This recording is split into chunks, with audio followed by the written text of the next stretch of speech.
Olá pessoal, vamos falar sobre um texto que o Ivan me enviou, muito interessante, nós aprendermos com a Bíblia. Então vamos falar sobre as parábolas nos textos bíblicos. A palavra parábola na língua portuguesa, ela tem origem na palavra grega, parabolé, que apresenta as palavras para, que significa lado de, e bolé, que significa lançar, jogar, arremessar. A parábola é uma narrativa alegórica que envolve um preceito moral. Nesse sentido, é uma história curta que contém um ensinamento fundamental. Porém, não devemos julgar por ser uma história curta, pelo contrário. Essas narrativas curtas, são histórias curtas, poderiam ser repassadas mais facilmente, sem que perdêssemos os ensinamentos fundamentais trazidas pelo Cristo. Em um texto anterior, o Pão Nosso, nós citamos o seguinte trecho do Evangelho, segundo Mateus, que está no capítulo 13, no versículo 24, 30, 34 e 43. Propôs-lhes outra parábola, dizendo: O reino dos céus é semelhante ao homem que semeia boa semente no seu campo. Mas dormindo os homens, veio seu irmão e semeou o joio no meio do trigo e se retirou. E quando a erva cresceu e frutificou, apareceu também o joio. E os servos do pai de família, indo ter com ele, disseram: Senhor, não semeaste tu no teu campo boa semente? Por que tem então joio? E lhes disse: Um inimigo é quem fez isso. E os servos lhe disseram: Quereis, pois, que vamos arrancar? Porém, ele lhes disse: Não. Para que, ao colher o joio, não arranques também o trigo com ele? Deixai crescer ambos juntos até a ceifa. E por ocasião da ceifa, direi aos ceifeiros: Colhei primeiro o joio e atai-o em molhos para o queimar, mas o trigo ajuntai-o no meu celeiro. Tudo disse Jesus por parábolas à multidão, e nada lhes falava sem parábolas, para que se cumprisse o que fora dito pelo profeta, que disse: Abrirei em parábolas a boca, publicarei coisas ocultas desde a criação do mundo.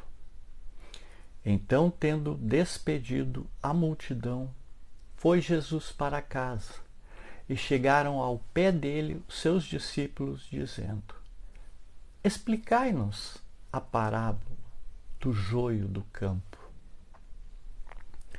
E ele então, respondendo, disse-lhes: O que semeia a boa semente é o Filho do homem.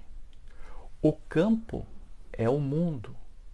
A boa semente são os filhos do reino, e o joio são os filhos do maligno.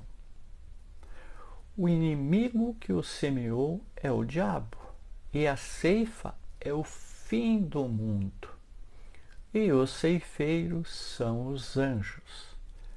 Assim como o joio é colhido queimado no fogo, assim será na consumação deste mundo.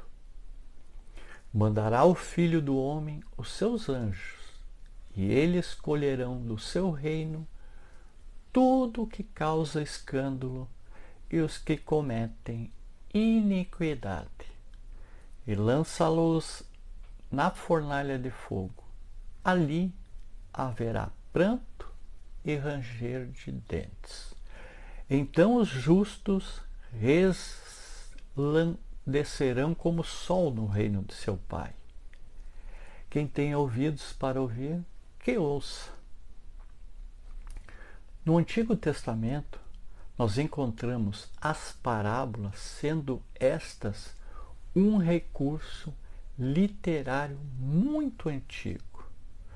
Os rabinos usavam as parábolas para explicar os ensinamentos contidos nas Escrituras Sagradas. Vamos dar alguns exemplos no Antigo Testamento, por exemplo. Livro Parábola Juízes 9, versículo 7 a 15, que é a parábola de Jotão. Samuel 12, 1 a 4, a cordeirinha. Samuel de novo, 14, 1 a 11, os dois irmãos e os vingadores. Em 1 Reis, o prisioneiro que escapou. Em Isaías 5, 1 a 17, a vinha e as uvas. Em Jeremias 13, a parábola do profeta. Em Ezequiel 7,13, as duas águias e a videira. Em Ezequiel 19, o leão na gaiola. Ezequiel 24, a panela fervendo. Mesmo para os apóstolos, certas verdades ensinadas pelo Mestre não eram compreensíveis, como vemos no versículo 33 acima. Os mesmos pedem a Jesus que explique a parábola do joio e do trigo. Mas era necessário que Jesus ensinasse por parábolas, pois assim as Escrituras seriam cumpridas. Lembremos na ocasião em que Jesus procura João Batista, a voz que clama no deserto, para ser batizado. O profeta João disse que não era digno de batizar Jesus, sendo que deveria receber o batismo do Messias. Porém, Jesus disse que era necessário se procedesse assim, para que as Escrituras fossem cumpridas. Então Jesus recebeu o batismo de João. Nos versículos 37 e 43, Jesus explica a seus discípulos a mensagem na parábola do joio e do trigo. Parábolas semelhantes são encontradas no Antigo Testamento, mas entre os estudiosos das Escrituras Sagradas existe um consenso de que o tema abordado por Jesus é muito maior, que é o reino dos céus. Os profetas e personagens que usavam a parábola tinham uma temática específica, importante para a sua época e finalidade. Mas Jesus, o Verbo encarnado, estava anunciando algo novo, mas já anunciado pelos profetas: a salvação eterna, o reino dos céus, uma vida futura diferente. Então, as parábolas no Novo Testamento são de Jesus, encontradas nos Evangelhos. Muito interessante esse texto. Vamos refletir sobre as parábolas de Jesus e por que ele fazia isso. Gratidão a todos. Muita paz, muita luz.